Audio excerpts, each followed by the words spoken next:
Bonjour à chacun, à chacune. Encore un dimanche, encore un moment privilégié pour pouvoir aussi se poser des questions profondes. On s'arrête dans notre train-train quotidien et on réfléchit.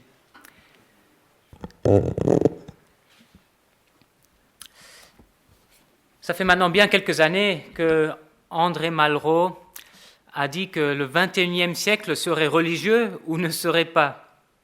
À une époque où on s'était dit non, ça c'est pas possible. Il avait vraiment un esprit prophétique quelque part. Il avait bien compris que l'humain a besoin, par-dessus tout, de sens et de comprendre les choses et qu'il ne donne ce sens-là que dans la religion, qu'il n'y trouve cela que dans la religion. Et avec le portrait que Patrice nous a décrit, un peu de notre contexte actuel, je crois qu'on est vraiment là-dedans. On est dans un siècle plein de croyances. Alors chacun la sienne, mais en tout cas, des croyants, il y en a plein. Je dirais même que l'athéisme qui a eu ses heures de gloire n'est plus aujourd'hui ce qui attire le plus. Alors, je vais vous raconter une histoire qui est dans un autre contexte, mais un contexte similaire, un contexte d'il y a 20 siècles. Et là aussi, les gens étaient très religieux. C'est l'histoire de Paul, l'apôtre. Il y a eu quelques soucis avec ses anciens coreligionnaires, ceux qui pratiquent un judaïsme strict. Lui-même faisait partie de ces personnes-là. Et ces anciens coreligionnaires n'aimaient pas tellement que Paul apporte un enseignement nouveau. Donc, ils essayent de l'abattre. Ils font la chasse aux sorcières, l'inquisition. Mais malheureusement, Paul a quelques amis qui vont le protéger. Ou heureusement, heureusement pour Paul. Ces amis-là vont l'amener à Athènes. Et il le sauve d'une ville où les gens ont voulu lui faire du mal, et il l'emmène à Athènes. Et ses deux coéquipiers, Silas et Timothée, ils restent pour détourner l'attention. Donc Paul arrive en sécurité à Athènes, et il doit attendre ses coéquipiers, Paul et Silas. Et là, il a le temps de flâner. Ça faisait longtemps qu'il n'avait plus ce temps-là. Il flâne dans les rues, il regarde, il visite. Aujourd'hui encore, on visite Athènes et l'Acropole, avec des monuments incroyables, encore debout aujourd'hui en partie. À l'époque, ça devait être beaucoup plus glorieux encore. Les bâtiments étaient entiers. Et Paul se promène là sur l'Acropole et il rencontre toutes sortes de monuments impressionnants qui avaient déjà 300 à 400 ans d'âge. Ce n'étaient pas des monuments tout neufs. Il voit des statues, il voit des autels, le Parthénon et d'autres temples de toute taille, des locaux annexes, des sanctuaires. Et puis il voit plein de monde qui tourne là autour. C'est comme un bon touriste. À Athènes, Paul va se renseigner. À l'époque, il n'y avait pas les audioguides, mais peut-être des vrais guides qui ont amené Paul et qui lui ont expliqué, voilà, ça c'est ce monument, c'est tel temple. À Athènes, les plus grands temples sont dédiés à Athéna, bien sûr, c'est la patronne de la ville, la déesse de la sagesse et de la stratégie militaire. On y voyait Athéna Niké, Athéna vainqueur, Athéna Polias, Athéna Promachos. Sous toutes ces coutures, elle était là. Mais il y avait aussi un temple pour Déméter, déesse de l'agriculture, très important. Artémis, déesse de la chasse. Zeus, bien sûr, le roi des dieux, on ne pouvait pas le louper. Dionysos, dieu du vin et des fêtes. Asclépios, dieu de la médecine, très important aussi, on le connaît aussi celui-là. Et puis après, il y avait des personnages légendaires comme Pandros, Aglore, Pandion, qui faisaient partie de la mythologie de la ville. En se promenant, ce touriste, Paul, il commence par s'agacer. Il voit tous ces temples, toutes ces divinités, l'agitation qu'il y a autour, les fêtes, les sacrifices, les pèlerinages, les vendeurs d'objets sacrés et les charlatans qui promettent guérison et prophétie. Et puis, il commence sérieusement à s'agacer. Je lis dans les Actes des Apôtres au chapitre 17, à partir du verset 16. Ceux qui ont une Bible peuvent l'ouvrir. Actes des Apôtres, chapitre 17, à partir du verset 16. Comme Paul attendait ses compagnons à Athènes, il avait en lui-même l'esprit exaspéré en contemplant cette ville vouée aux idoles. Voilà, vous voyez l'état d'esprit de Paul dans un premier temps, quand il visite, il est exaspéré de voir toutes ces divinités, de voir ce marché de la religion. Mais il va réfléchir. Et il se rend compte qu'en fait, s'il rentre dans un genre de guerre des croyances, parce que les croyances des autres ne lui plaisent pas, s'il rentre dans cette guerre-là, il n'est pas beaucoup mieux que les autres. Il n'est qu'un concurrent sur le marché de la religion. Et il commence à réfléchir en lui-même. Qu'est-ce que j'ai à perdre si les autres ne croient pas comme moi ? Je n'ai rien à perdre du bonheur que moi-même j'ai trouvé. Et puis il se pose la question, qu'est-ce que j'ai à perdre si quelqu'un croit à autre chose et qui pouvait me faire douter ? Est-ce que j'ai une vérité à défendre ? Une vérité que j'ai cherchée, j'ai mis toute mon énergie pour la trouver. Et maintenant je veux la défendre bec et ongle, comme si c'était mon trésor à moi ? Non, après tout, je n'ai rien cherché. C'est venu à moi, se dit Paul. C'est vrai. Il se souvient de cette époque où lui-même faisait partie de ces radicaux qui pourchassaient les chrétiens, les petits Christ. Et tout d'un coup, une lumière l'aveugle. Une voix lui parle et se présente comme étant Jésus-Christ.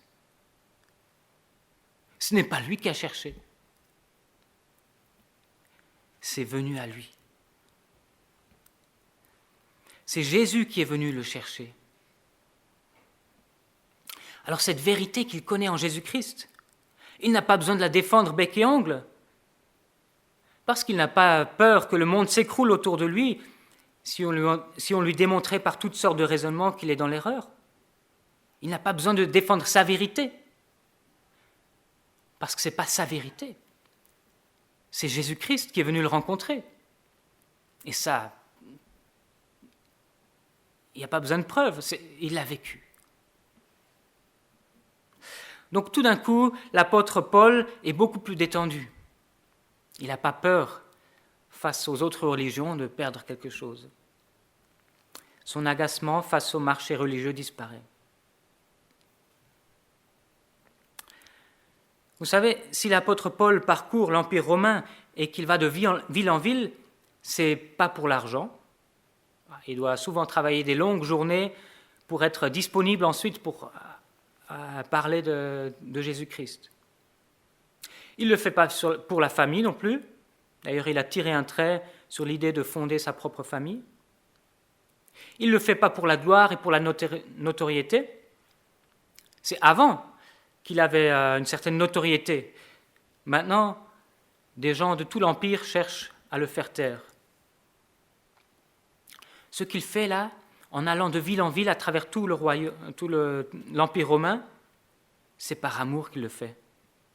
par amour pour Jésus qu'il a rencontré et qu'il a juste trouvé incroyable, et par amour pour les personnes autour de lui, parce qu'il est persuadé que ce que lui a vécu avec Jésus, c'est la meilleure chose qui puisse arriver aussi aux autres. Donc maintenant, Paul est détendu. Il a une bonne nouvelle qu'il aimerait partager, mais il ne perd rien si...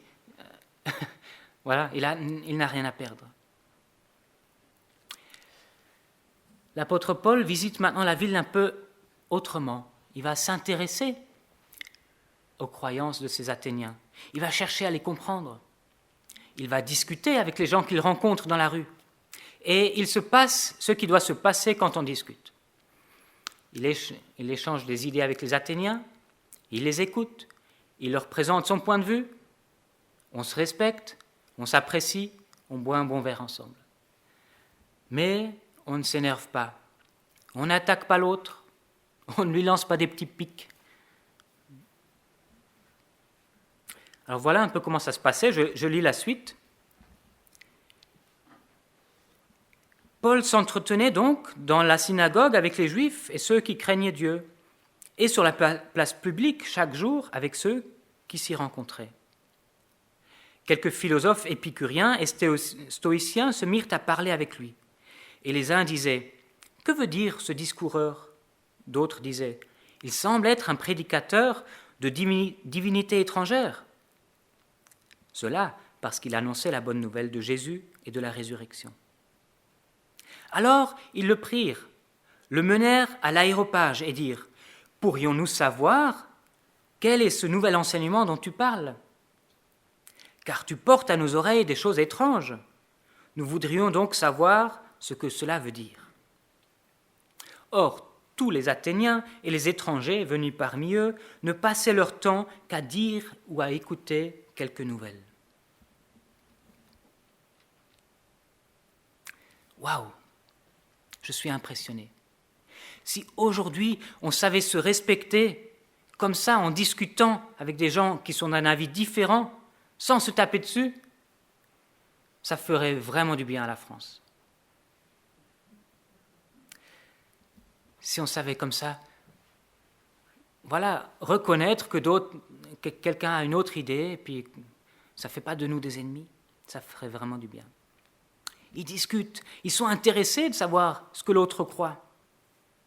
Et maintenant même, Paul va être invité à l'aréopage pour dire ce qu'il pense, ce qu'il croit. Si on devait faire un peu le parallèle avec aujourd'hui, l'aréopage, ce serait l'émission TPMP, Touche pas à mon poste. Vous connaissez ?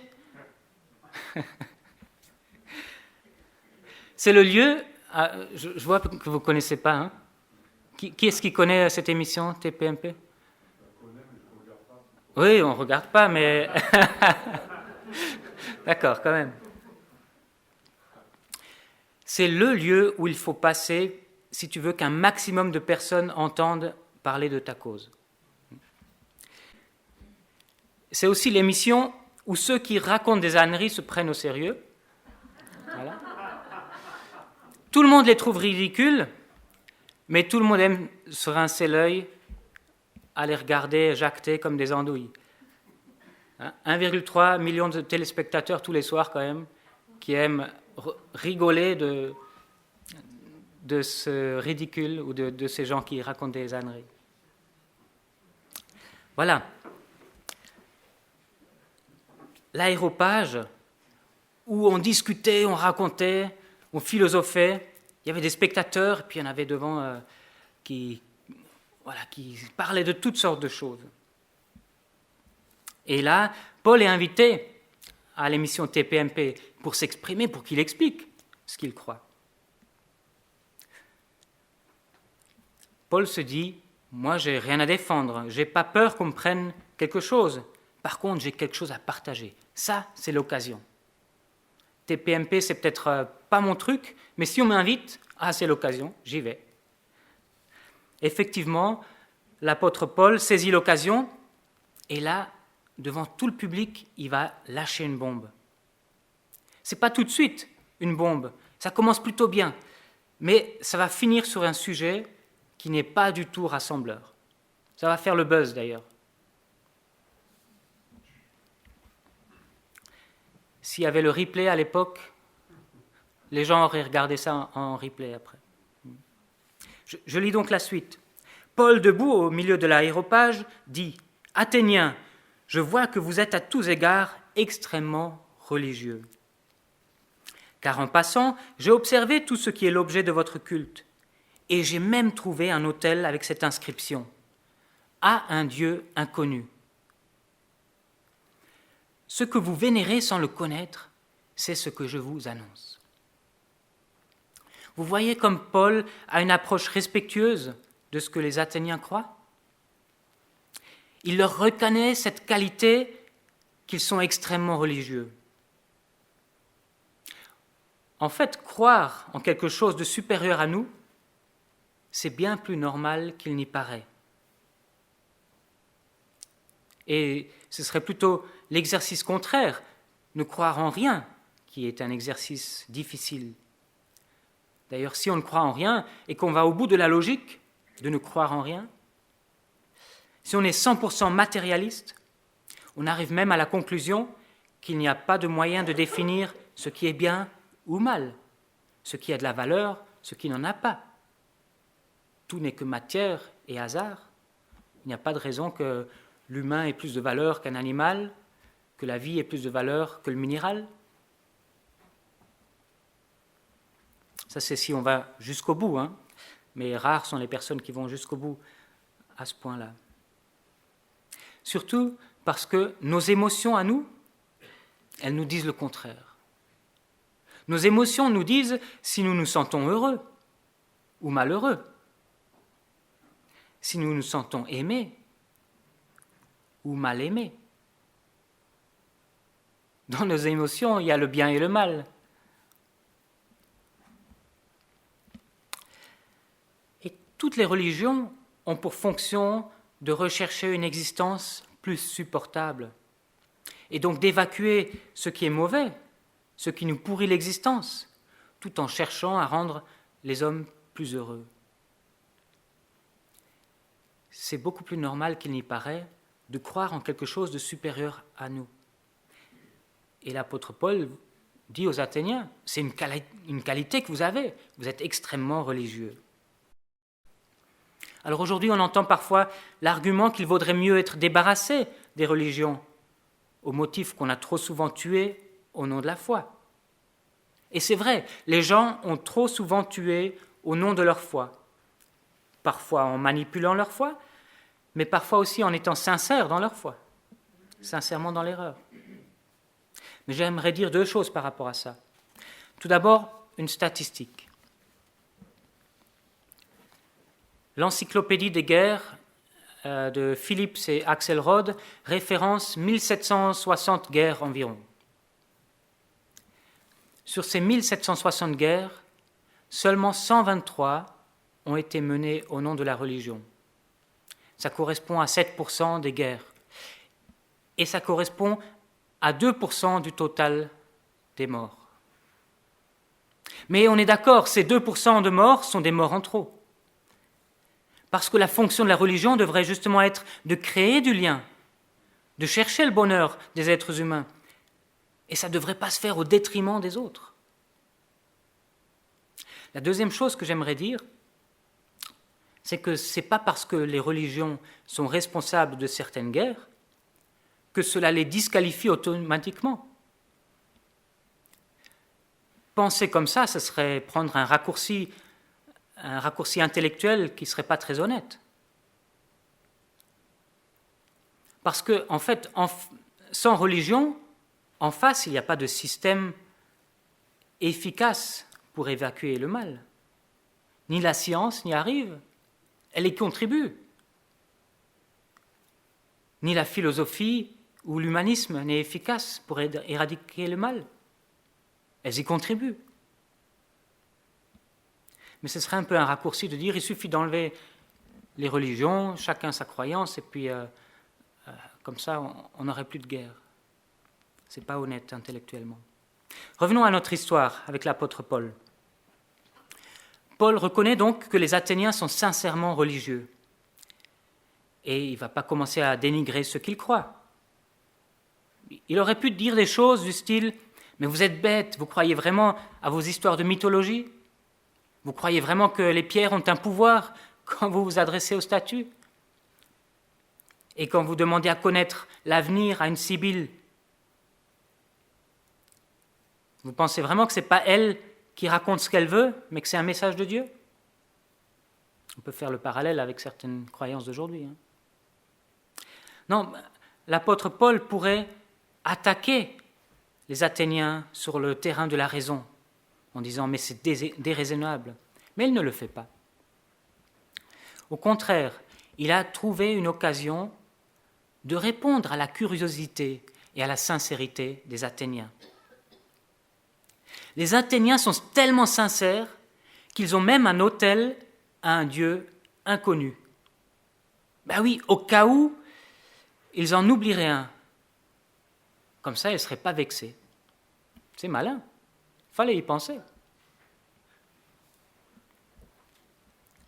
Et Paul leur dit, moi je reconnais que vous êtes sincères dans vos croyances, et vous êtes sincères dans votre recherche de bien faire, dans votre recherche de vérité. Moi je connais un Dieu que vous ne connaissez pas encore, et qui va vous permettre d'aller plus loin dans votre compréhension du monde. Et c'est là que je continue la lecture. Le Dieu qui a fait le monde et tout ce qui s'y trouve, lui qui est le Seigneur du ciel et de la terre, n'habite pas dans des temples faits par les mains des hommes. Il n'est pas servi par des mains humaines, comme s'il avait besoin de quoi que ce soit.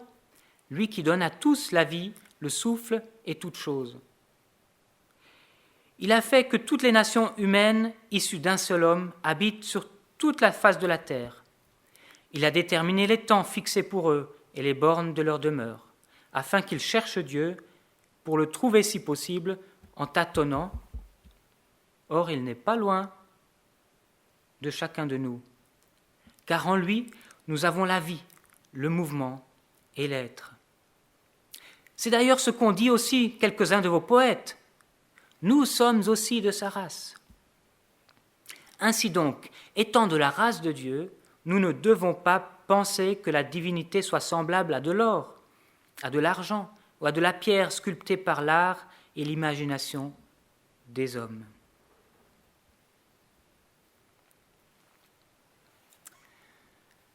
L'apôtre Paul leur présente un Dieu tout différent de ce qu'ils connaissent jusqu'à présent.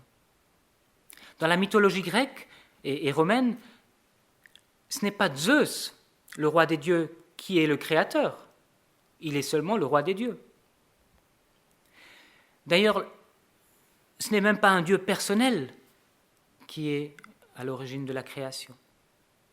En fait, la mythologie grecque commence avec le chaos.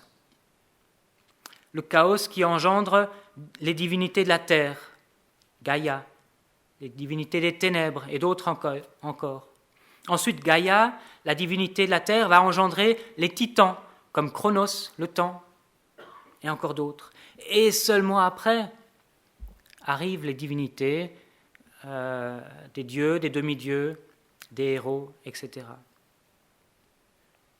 Alors, quand Paul présente à ces Athéniens un Dieu personnel, créateur,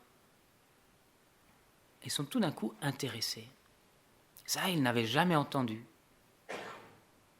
C'est un Dieu bien plus grand que ce qu'ils avaient entendu jusqu'à présent. Alors, aujourd'hui, vous me direz peut-être un créateur, on n'a plus besoin de ça. Les Athéniens étaient dans une époque où on était crédule par rapport à ça. Nous, maintenant, on a les réponses scientifiques. On n'a pas besoin d'un créateur pour expliquer l'origine de la vie, pour expliquer l'évolution de la vie, pour expliquer même l'origine de l'univers. Mais alors je me pose quand même quelques questions.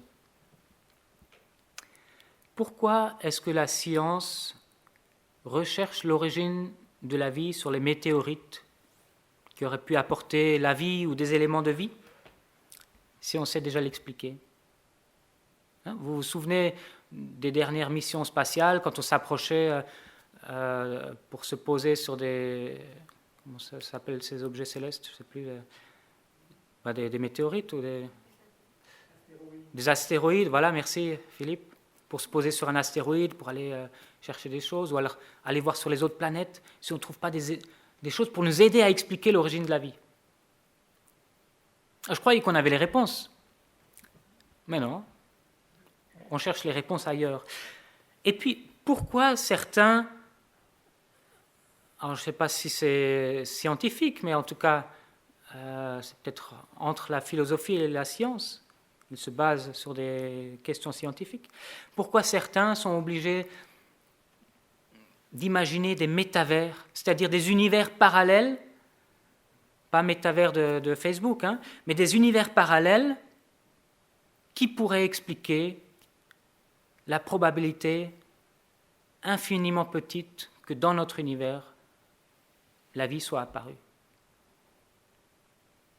Parce que notre univers ne suffit pas pour que la probabilité soit assez grande pour l'apparition de la vie. Il faut imaginer encore des univers parallèles. Donc, si on a toutes les réponses scientifiques, pourquoi est-ce qu'on repousse le problème à plus loin? C'est un peu comme une fuite en avant pour ne jamais répondre à la question du pourquoi. Pourquoi nous sommes là? Mon prof de biologie en première, il avait dit la foi ou la religion répond à la question du pourquoi, la science, on répond à la question du comment. Ok, ça pose quand même quelques problèmes philosophiques cette affirmation, mais pourquoi pas? Mais à un moment donné, la question du pourquoi nous sommes là? Pourquoi c'est possible? Et pourquoi, dans quel but nous sommes là? Elle reviendra toujours.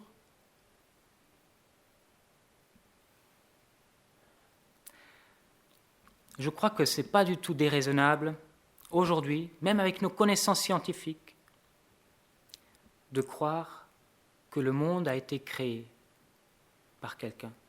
Ce n'est pas plus déraisonnable que de dire qu'il est apparu spontanément. Le fruit du hasard. D'ailleurs, si le monde a été créé, ça lui donne une toute autre valeur que s'il est issu des statistiques et des probabilités. Il n'aurait qu'une valeur mathématique. La valeur que nous-mêmes nous attribuons à la création montre bien que finalement, au profond de nous-mêmes, nous croyons que le monde a une valeur parce que quelqu'un l'a voulu, parce qu'il a été fait par quelqu'un. Paul présente donc aux Athéniens un Dieu qui dépasse tout ce que les Athéniens pouvaient imaginer jusqu'à là. Un Dieu plus puissant, plus glorieux. Un Dieu qui ne fait pas partie de la création, mais qui est créateur. Donc, aucun des éléments de la création ne peut prendre la place de ce Dieu-là. Et c'est pour ça que Paul dit, il ne peut pas être servi dans des temples construits par la main des hommes. Il ne peut pas être représenté, ce Dieu que je vous présente, il ne peut pas être représenté par des statues faites avec même des métaux précieux, de l'or, parce qu'il n'est pas issu de la création du monde, mais il vient de dehors du monde. Alors, là, à partir de ce moment-là, les Athéniens auraient pu dire « Ok, ça m'intéresse, je veux bien croire encore à ce Dieu-là, ce Dieu que je ne connaissais pas, ce Dieu inconnu, je veux bien croire que c'est ce Dieu créateur de tout l'univers. » Et puis après, les autres dieux, voilà, je sais comment ils sont arrivés. En fait, croire en un Dieu créateur, ça ne fait pas de nous des chrétiens.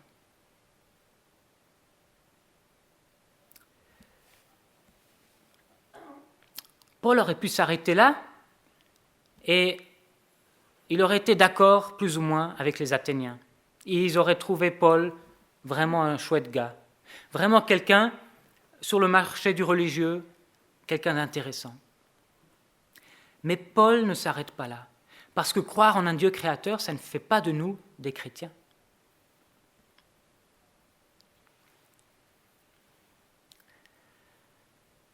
Et je continue la lecture justement de ce qu'il dit ensuite.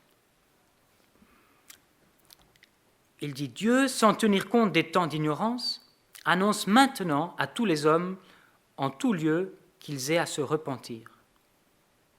Parce qu'il a fixé un jour où il va juger le monde selon la justice, par un homme qu'il a désigné, et il en a donné à tous une preuve digne de foi en le ressuscitant d'entre les morts. » Et là, il a lâché la bombe. Là, c'est le scandale. Croire en un Dieu tout-puissant, créateur, ça va. Mais Paul vient de dire plusieurs choses assez scandaleuses. Il vient de dire que Dieu aurait choisi un homme pour avoir une fonction qui appartient qu'à Dieu, de faire justice, de juger toute la terre, et puis que nous devrions revenir à lui, et donc à cet homme qui a été choisi. Et puis, il y a l'idée de la résurrection de cet humain pour juger le monde, c'est complètement révolutionnaire. Ça voudrait dire qu'il y a un homme qui a fait ce que tous les autres n'arrivaient pas à faire, qui a vécu une vie juste, reconnue juste par le plus haut Dieu, le Dieu créateur.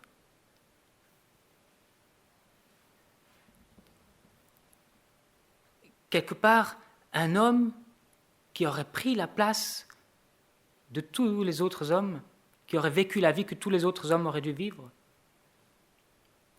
Paul parle ici de Jésus-Christ. Il aurait mieux fait de ne pas évoquer ces idées clivantes, n'est-ce pas? Mais non, pour Paul, ce n'était pas possible de découper l'énoncé de la foi chrétienne en fonction de ce qui ne fait pas de vague. Il aurait pu juste rester à un peu d'humanisme, des belles valeurs, de l'amour. Tout le monde est d'accord avec ça. Mais la foi chrétienne a aussi des aspects tranchants qui ne sont pas compatibles avec d'autres idées. On ne peut pas faire une genre de religion universelle qui combine toutes les religions parce que la foi chrétienne a des idées qui sont incompatibles avec d'autres idées. Donc Paul partage l'ensemble des éléments de la foi chrétienne, même ceux qui font polémique. Parce que dans la foi chrétienne, il y a une cohérence. Et si on ne prend qu'une moitié, elle n'est plus cohérente.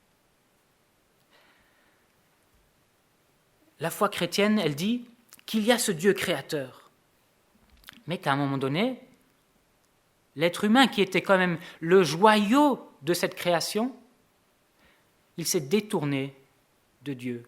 Il a voulu devenir son propre Dieu. Et ça, c'est scandaleux.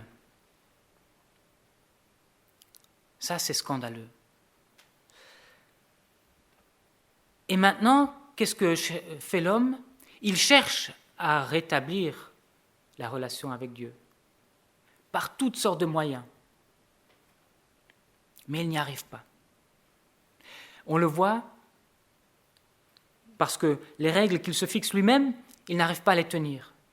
Mais on le voit aussi parce qu'il n'arrive même pas à respecter l'autre créature de Dieu, celui qui est à côté de lui, sa femme, les autres personnes, le reste de la création. Il n'arrive pas à respecter la création. Donc, il ne respecte pas Dieu non plus. Il n'a pas réussi encore, l'homme, à rétablir cette relation avec Dieu qui doit se démontrer par une relation apaisée avec les autres. Voilà le constat que fait la foi chrétienne. Et la foi chrétienne dit qu'il y a quelqu'un qui doit le faire, ça, qui doit jeter ce pont vers Dieu, rétablir cette relation. Et la foi chrétienne dit que c'est Dieu qui s'est incarné lui-même. Il l'a fait lui-même.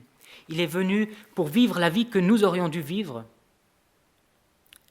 mais il l'a vécu de manière juste, parfaite. C'est Dieu fait homme, Jésus-Christ. Et à un moment donné, la foi chrétienne dit aussi que il faut qu'on paye pour ce qui est mauvais, pour la défiance qu'on a vis-à-vis de Dieu. À un moment donné, il faut que quelqu'un paye. Et la foi chrétienne dit que c'est Jésus-Christ, l'innocent qui est mort à la croix, qui paye pour tous ceux qui veulent bien troquer, échanger leur faute contre la justice de Jésus-Christ.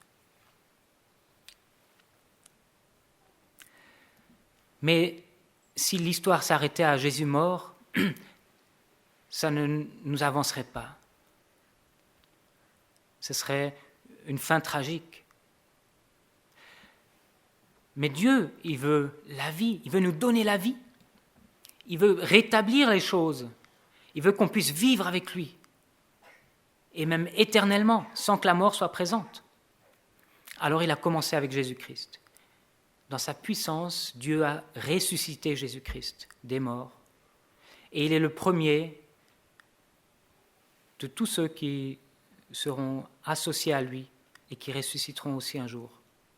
Voilà l'énoncé de la foi chrétienne. On ne peut donc pas dire qu'il suffit de croire en Dieu pour être chrétien. Mais il faut accepter tout cet évangile, toute cette bonne nouvelle, du début à la fin, dans toute sa cohérence. Et puis, il y a encore un élément que la foi chrétienne dit. Et je lirai ce verset dans Actes 4, verset 12. « Le salut ne se trouve en aucun autre que Jésus-Christ, car il n'y a sous le ciel aucun autre nom donné parmi les hommes par lequel nous devions être sauvés. » La foi chrétienne nous dit que c'est Dieu qui a donné le moyen de rétablir la relation avec lui, d'être sauvé. Et il n'en a pas donné 10 ou 20, il n'a pas donné un catalogue, il n'a donné qu'un seul nom, une seule personne, parce qu'il s'est incarné lui-même dans une personne, dans un homme. Et sous le ciel, il n'y a aucun autre nom qui soit donné, aucun autre chemin qui permette d'accéder à Dieu. C'est un message radical, pas tolérant du tout en fait, qui ne tolère pas du tout les autres religions sur le marché de la religion.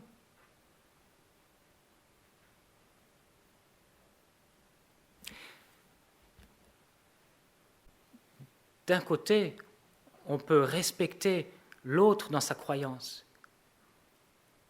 Il y a même des belles choses qui sortent de sa croyance. Pas de souci. Ce n'est pas un ennemi. Mais d'un autre côté, ma foi me dit que c'est Jésus-Christ seul qui va me permettre de découvrir, de connaître Dieu.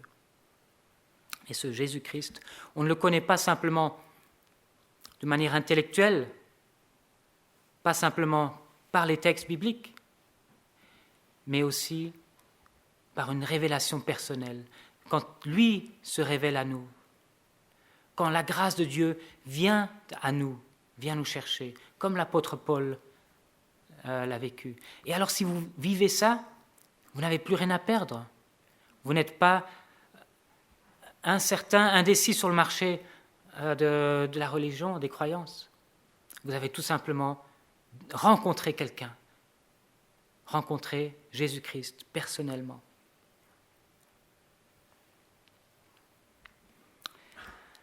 Je termine avec la réaction des uns et des autres. Lorsqu'ils entendirent parler de résurrection des morts, les uns se moquèrent, les autres dirent « Nous t'entendrons là-dessus une autre fois ». Ainsi Paul sortit du milieu d'eux. Quelques-uns néanmoins s'attachèrent à lui et crurent.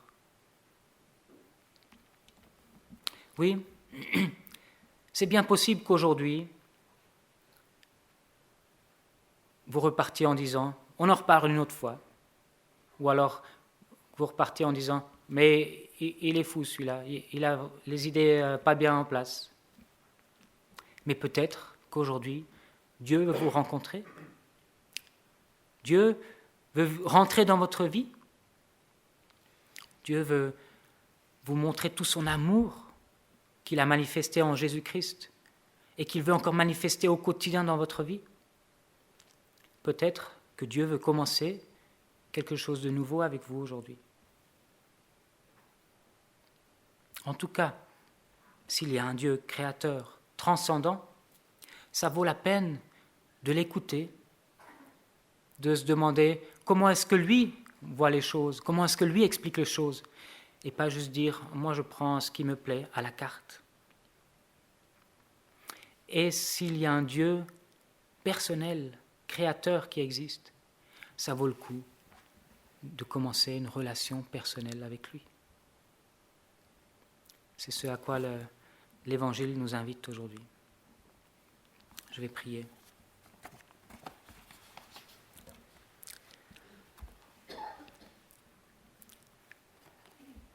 Merci Seigneur Jésus parce que tu es venu révéler Dieu le Père et que nous ne sommes plus dans l'ignorance, dans cette hésitation de savoir qu'est-ce qui est vrai, qu'est-ce qu'il faut croire, qu'est-ce qui va nous donner du bonheur. Mais si nous te connaissons, nous avons trouvé ce qui est de plus précieux, cette relation avec toi. Nous voulons te prier de nous aider à grandir encore dans cette relation avec toi, chacun là où il en est. Peut-être que certains en sont à la porte, encore loin.